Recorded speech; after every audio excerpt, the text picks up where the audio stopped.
I'm Chris, just 25, family dripping with wealth. I'm the black sheep. I was never invited to events or social gatherings. I wasn't even allowed to be in family photos. I was known only by name. I've been locked away in rehab for 2 long years, and during that time, my parents had only come to visit me once, and that was on the second day after I was admitted. My older brother, Paul, never came. I had the award for the most hated one in the family, and I only hoped that I could prove to them that I was better now. It took a while before the gates opened, even though I had informed them beforehand I would be coming home that day. I half expected a small party to welcome me, but I was met with watchful eyes and hushed laughter from the staff at our estate. My family was nowhere in sight, and I couldn't have been more disappointed. Where are Mom and Dad? I asked one of the servants who had helped me with my bag. The servant shifted uncomfortably, avoiding direct eye contact. Sir and Madam had to attend an emergency charity event, Master Chris, he said, the words tumbling out like poorly rehearsed script. I nodded, trying to mask my disappointment with a forced smile. And my brother? I asked. The servant hesitated again. He got called for an urgent business trip, he replied. I suppressed a sigh, my disappointment deepening. Oh, okay, I said, not believing a word of what that servant had just said. Do you need anything else, Master Chris? The servant asked, but I shook my head and dismissed him. I moved around my room and noticed that not much had changed. Thankfully, the room was clean, and it warmed my heart to know that they at least thought to keep it that way till I returned. As I was about to leave my room to grab a glass of water from the kitchen, I caught my reflection in the mirror. I was unrecognizable. My face was hidden under excess weight and an unkempt beard. The sight of my protruding stomach coupled with an ill-fitting t-shirt was unsuitable to my eyes. I desperately needed a proper haircut, too. In a way, I was glad that my family wasn't around to welcome me. Perhaps it was easier to confront the disappointment in my reflection without their judgmental eyes. At that moment, my phone rang. I took it out of my pocket and looked at the name on the screen. A smile played on my lips, and I felt all my problems melt away. Hey, Indy, I said excitedly. Indiana and I had been dating for over 4 years, and she was by far the most supportive person I knew. She loved me despite all my flaws and never judged me, unlike my own family. She was a major reason why I decided to go to rehab voluntarily. I was going to propose to her someday, and I needed her to know that I was a man whom she could completely trust to protect and be there for her. Babe, Indiana said, I'm so sorry I'm not here to give you a welcome hug. I had to go for a trip, but I'm sending all my love, darling, she continued. My cheeks stained red. It's fine. The servants threw a small surprise party for me anyways, I lied. Oh, she answered. I proceeded to give her a detailed lie about the surprise. I mentioned the balloons and cupcakes Dad baked with a small card that read, Welcome home, Master Chris. You are loved. As I talked to her about it, tears clouded my vision, and I began to stutter. What's wrong, Chris? Did you not like your surprise? Indiana asked, noticing my change of tone. Of course I loved it, I lied again, trying to sound as upbeat as possible. I just wish you were here, I continued.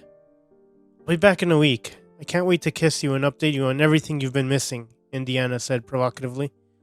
I was about to reply with a naughty comment when I heard a man's voice over the phone. Look, I gotta go. That was my boss. I'll talk to you later, Indiana said hurriedly, hanging up immediately. I found it weird that our conversation was cut short so suddenly, but I brushed aside any invasive thought. The short conversation between Indiana and me made me feel better about myself, even though I knew I shouldn't have lied about the surprise. I just didn't want her to think that I was a big loser. As I walked quietly into the kitchen to grab a glass of water, I overheard the servants talking about me. Have you seen how fat he is? He won't even be able to fit into his own room soon, one said. The others chuckled. I feel so embarrassed on his behalf. If I were Chris, I would just travel to some secluded island. He's better off there, another added. They all burst into laughter. I was feeling a lot of emotions at that moment, but shame stood out the most. I was so ashamed of myself. I wanted them to know that I had heard everything they said about me, but I could barely move. To regain control, I took deep breaths and counted to 5, as I had been taught in rehab. However, it seemed that they had got a lot more to say, and I tortured myself by listening to every hurtful comment. Anger simmered under my skin, but I kept it in check, in fear of an absurd confrontation. I did not want to make it worse than it already was. Perhaps I had lost touch with confidence in rehab. Who was to tell? I shuffled back to my room quietly, finding solace in the familiar space.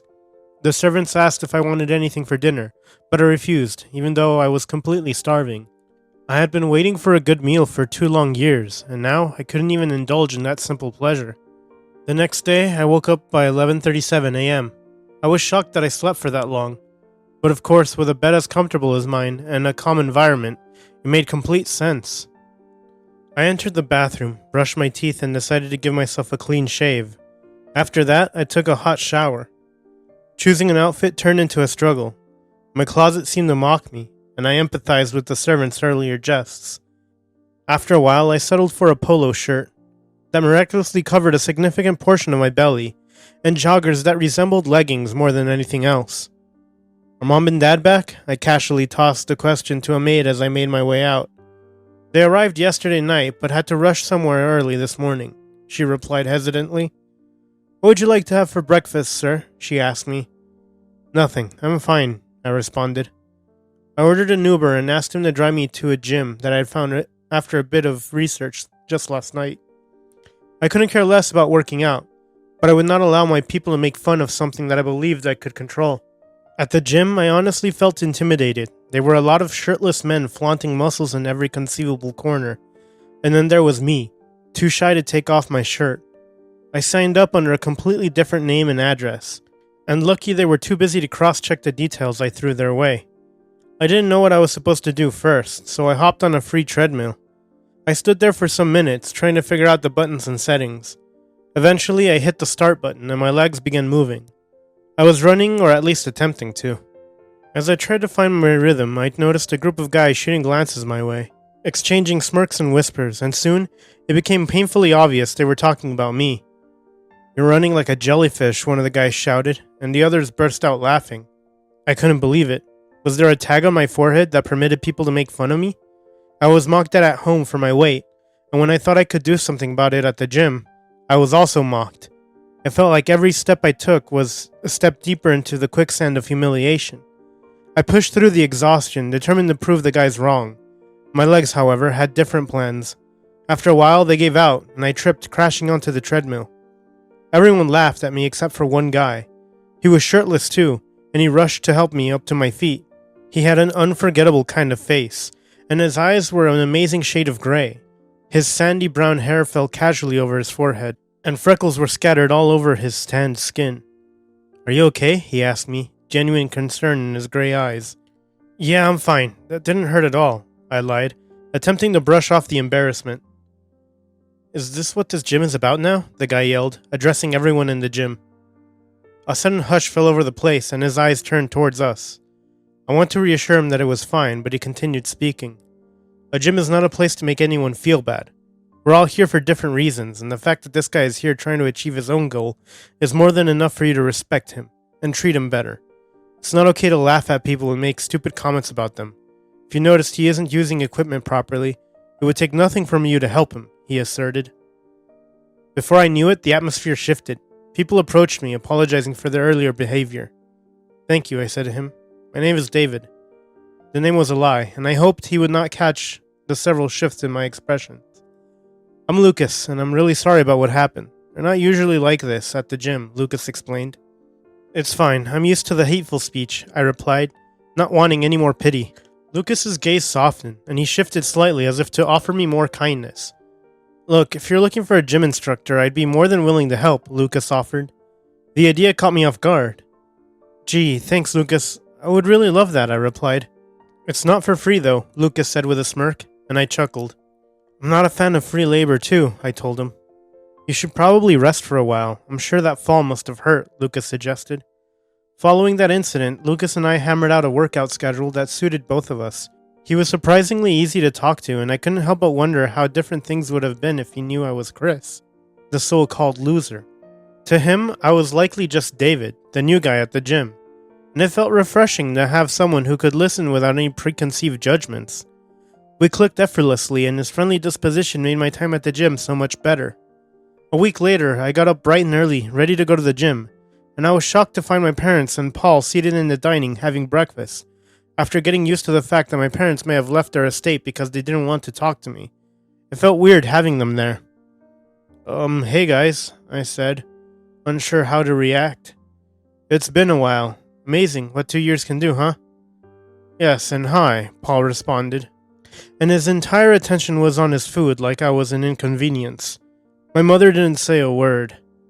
Great meal, my father eventually said after what felt like an hour, and I understood the memo. They didn't want me around. I'm going to the gym, I announced, hoping they would at least acknowledge the effort I was making. Good for you, Paul replied harshly. I tried to keep a smile on my face, but as soon as I was out the gate, I screamed into the open air. As if we were somehow connected by the universe, Indiana called me. I cleared my throat so she wouldn't think I was struggling and answered cheerfully. Hey, sweetheart, miss me? I asked. Course I do. I just got back from my trip and dialed your number immediately, she said. Gosh, you really do miss me, huh? I asked, feeling important. Yeah, baby. I want to see you. I have something special for you, Indiana said. You bet. I'll be there. Is 7 p.m. okay? I have to be at the gym and run a few errands on my way back, I explained, knowing fully well I would have to do some shopping to look extra nice. Of course, she responded. I'll be waiting. At the gym, I couldn't stop smiling. This was one of the reasons why I loved Indiana. She had a way of making my day so much better, and she didn't even know it. Lucas noticed my joy and asked me about it, and I didn't hesitate to tell him all about my girlfriend. She sounds like a keeper, he said, and I nodded. She's the best. Do you have a girlfriend? I asked Lucas. Nah, I'm better off by myself, and I don't really swing that way, Lucas replied, and raised an eyebrow as if waiting for an absurd reaction. I shrugged. I had nothing against that. I bet you'd change your mind when you find someone worth loving, I replied instead, considering it was the most appropriate answer out of all. Lucas didn't say anything after that. He gestured for me to hop onto the treadmill and set a timer while he got back to lifting weights. I watched as his muscles flexed, and I wondered how a man could be so hot. No, I did not believe I was into men, but I had to give it to him. His body was like a true work of art. Stupidly enough, as he showed me his kindness, my imagination got a little wilder. What would it be like to run my hands over his muscled frame? When I felt embarrassed at the thought, I shook myself out of the daydream.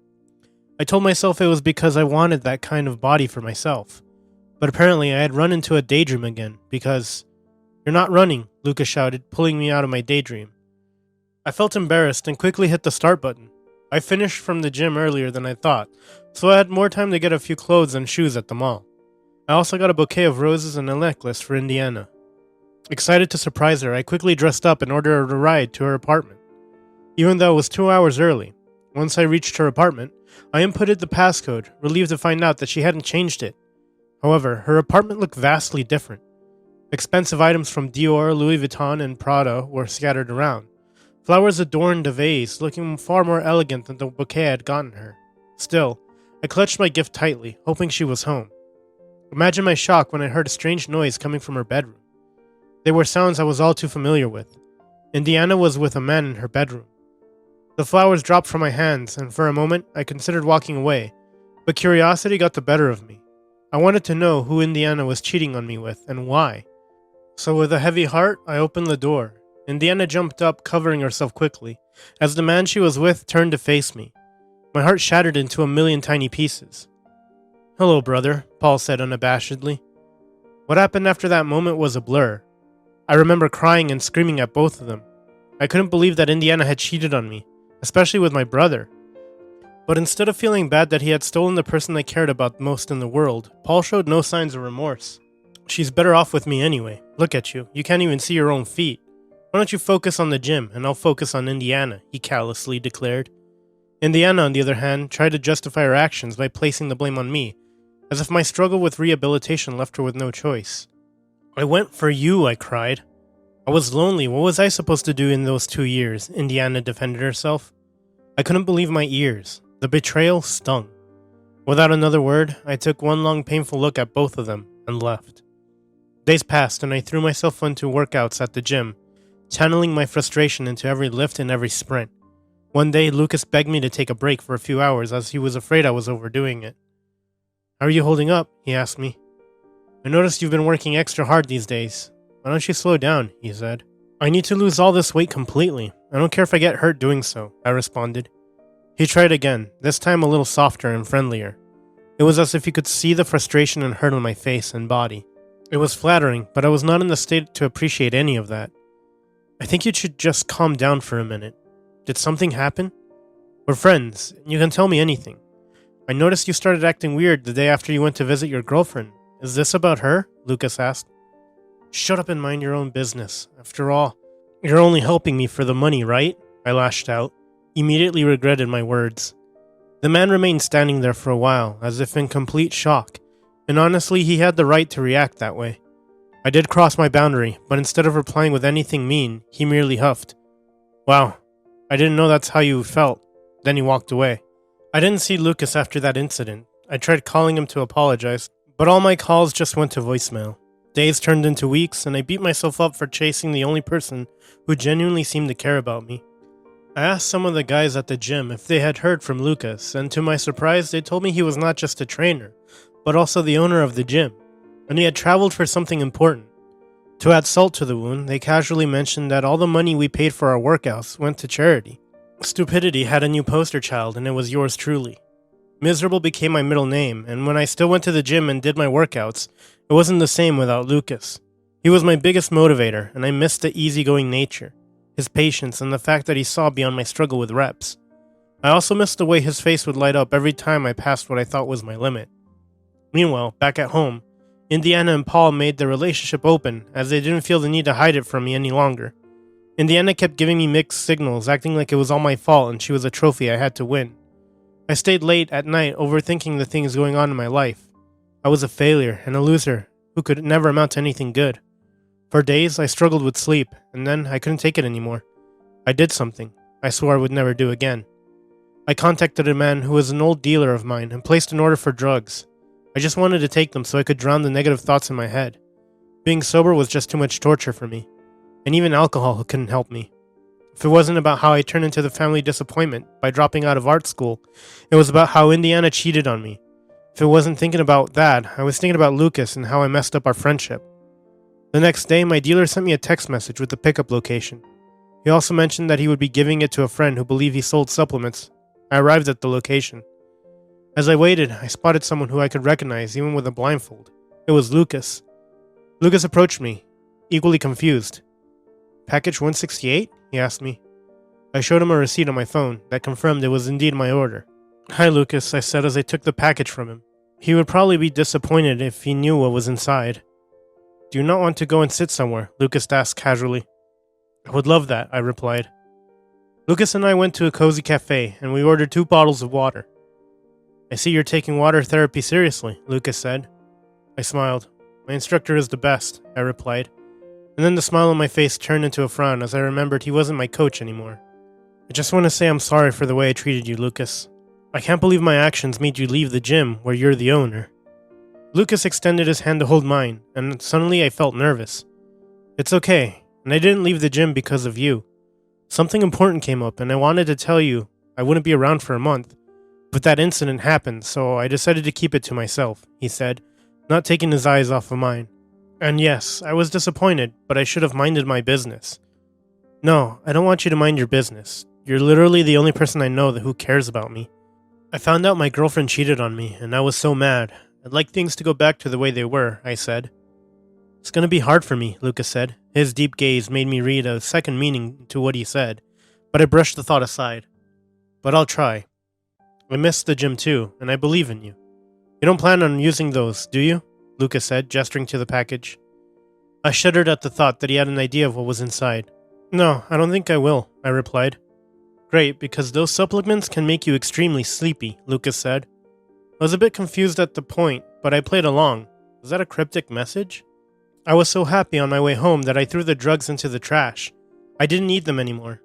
Funnily enough, just the thought of Lucas returning into my life made me feel as if I would be okay now. After that, I slept like a baby that night. Lucas and I grew closer after that. The gym became my second home, and if I wasn't hanging out with Lucas, I was trying to paint again. I knew it was changing for the better. Even the servants who had once mocked my appearance complimented my looks, saying I was looking rather handsome, and I couldn't be happier. I started taking online classes and took my studies seriously, determined to be better because one person believed in me. When Indiana attempted to get close to me again, I shunned her and reminded her of how she cheated on me. But it seemed like she was hell-bent on ruining my life somehow. She found the gym where I worked out and went there to create a scene, revealing my true identity and telling everyone about my past. I exploded with anger, yelling at her to leave and needing to be restrained by Lucas and some of the guys. Who did she think she was? Lucas guided me to the bathroom and I couldn't contain my screams. Eventually, I broke down in tears. Now my identity was no longer a secret.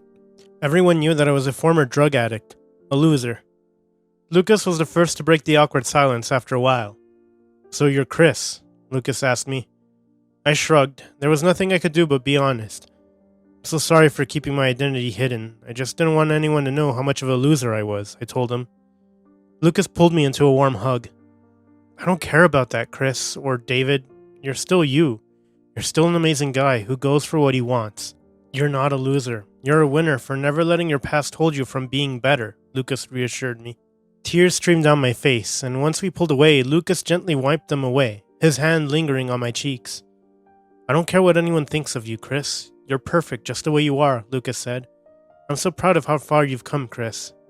"Thanks," I responded. Despite Indiana's revelation, the gym community didn't mock me. Instead, they cheered me on for taking charge of my life. I consider myself fortunate.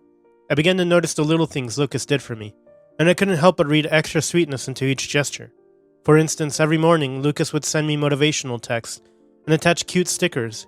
He even gifted me a personalized water bottle with a quote that read, "Don't stop pushing, Chris," to keep things light. Lucas allowed me to have occasional cheat days where we would enjoy a guilt-free treat together, and I genuinely loved the times I could sit and eat cake. One day after a particularly challenging workout, Lucas presented me with a custom-made medal that read, "Champion of Progress." It might not have been an Olympic gold, but to me, it held more value than any trophy. I wore it proudly, a symbol of the hurdles I overcame. In return for all the sweetness Lucas showed me, I decided to plan a harmless date to express my gratitude. I wanted him to know how much I appreciate everything he did for me, so I fished for information on his favorite outdoor activity. During a casual conversation about hobbies, he mentioned how much he loved outdoor movie nights under the stars. That sparked an idea, and I immediately started planning a surprise outdoor movie experience in a secluded part of the park. I checked the weather forecast and it seemed promising. After I set up the movie space, I called Lucas and pretended like I had something serious to show him. He hurried to meet me at the park and was speechless when he saw the surprise. "Chris, I cannot believe this," Lucas said. I grinned, excited to see his reaction. "I thought we could have our own little movie night under the stars," I explained, trying to play it cool, but secretly hoping he'd love it. Lucas' face lit up with a huge smile. "This is amazing. I can't believe you did all of this," he said, genuinely touched. As we settled into our cozy nest, I handed him a bowl of popcorn and a cup of hot chocolate. However, 30 minutes into the movie, we felt raindrops and soon it intensified.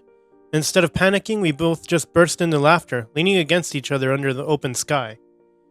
He rubbed his wet hair and stared at me, his eyes curiously open with warm emotions.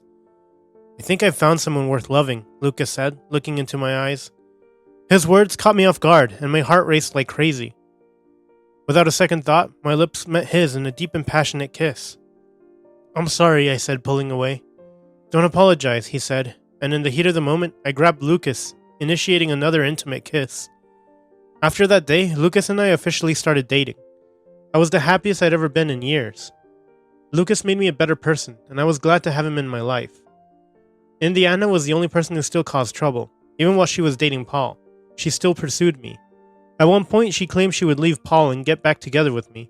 I was grateful that I had ended things with her months ago, seeing her true colors. I was thriving in my life, and my art gained recognition from people who mattered. The extent of Indiana's rage became clear when my parents found drugs in my room. I had never seen those drugs, and it was evident that Indiana had planted them there, perhaps with Paul's involvement. My parents didn't even want to listen to me. I couldn't understand why they were so determined to portray me as the useless son. I talked to Lucas about it, and he was more upset than I was. "Let me give them a piece of my mind," Lucas said. "I won't have them trying to bully my boyfriend." I loved it when Lucas called me his boyfriend because I was madly and hopelessly in love with him. My parents are threatening to send me back to rehab, and they're not ruling out involving the police, I admitted. "Gosh, Chris, that's crazy," Lucas exclaimed. "I don't blame them then. Remember that time you got a package for me? I admit those were drugs, but I swear I never took them, and I never will," I confessed. "Look, Chris, I trust you, and I kinda knew," Lucas chuckled. "What do you want to do now?" "I don't know. I can't believe Indiana and my brother would go that far. I know Indiana is crazy, but even though Paul hates me, I'm still his brother, I said, reflecting on our strained brotherhood. Then maybe someone needs to remind that brother of yours, Lucas said. I decided to channel my frustration into painting the best way I knew how. I painted for hours while Lucas watched me through a video call. Even after he fell asleep, I kept painting. The next day, I woke up to find my brother in my room, admiring my painting. Geez, Paul, why are you here? I asked, sitting up straight. I was shirtless and proud of the body I'd worked hard to keep fit. You know, this could sell for thousands of dollars, Paul said. Why are you here? I asked again. Are you here to force me to pack my bag so you guys can send me to rehab and leave me there for 10 years? Immediately, Paul sat by my bed, and tears welled up in his eyes. I'm so sorry, Chris. I've been the worst older brother ever, and I should have never have pushed you away. I was just scared that I didn't know how to help you, and instead I acted like I didn't care about you. And I know I kept the act for too long because of Mom and Dad, so I'm sorry. I struggled to keep myself from crying. Are you here to send me back to rehab? I asked again. God, no. I know it was Indiana that planted the drugs in your room. Some of the maids confirmed they saw her entering your room, and even at that, I never believed that. You're doing so much better. I just want to say I'm really proud of you, Paul said. I don't know what had happened to Paul, but I had a feeling Lucas was somehow involved. I didn't say anything. I was still processing the fact that my brother, who had distanced himself for so long, was now apologizing. I don't care what Mom and Dad think anymore. I'm proud of you, Chris. I want to make things right, Paul continued. Why now? I finally asked. Indiana was the wake-up call. I realized I was losing everything and I didn't even have anyone by my side. I've messed up, Chris. I've messed up so bad, Paul admitted, and I could see the sincerity in his eyes. I'll leave you to your painting. I just wanted you to know that I'm here for you now, Paul said, getting up from the bed. Okay, I told Paul. I'll think about it. And you're really lucky to have that boyfriend of yours. He really does love you, Paul said before walking out. I rushed to meet Lucas in his apartment, still shocked at what had just happened.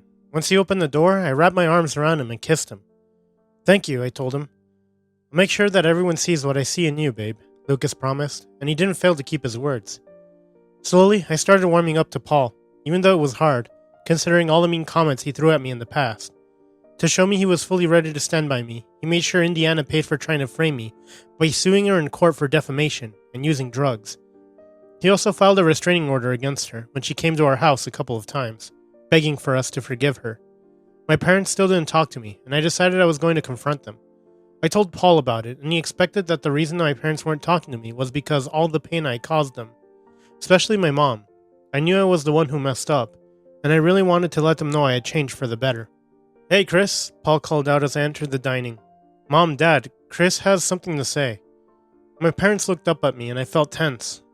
I brought out a piece of paper and began to read. Hi, Mom. Hi, Dad. I know you're thinking I'm silly from reading from a paper, but I didn't want to miss anything. I'm so sorry for causing you two pain and being a disappointment. I miss you guys so much. I promise I'm in a better place now. I'm taking online classes and I've been working out. Please give me a second chance at being your son, I said, looking up at my parents. They didn't react for a while, and I felt a wave of anxiety, fearing rejection. But to my shock, my mom and dad stood up, walked to where I was, and hugged me. That was all we needed to hear, son, Dad said. Welcome back, son, Mom said. Paul joined in the group hug, and I couldn't stop myself from crying. Everything was perfect. On my 26th birthday, Lucas planned a surprise for me. It was the first time I was getting any surprise, and I was very excited. He blindfolded me, and we booked a ride.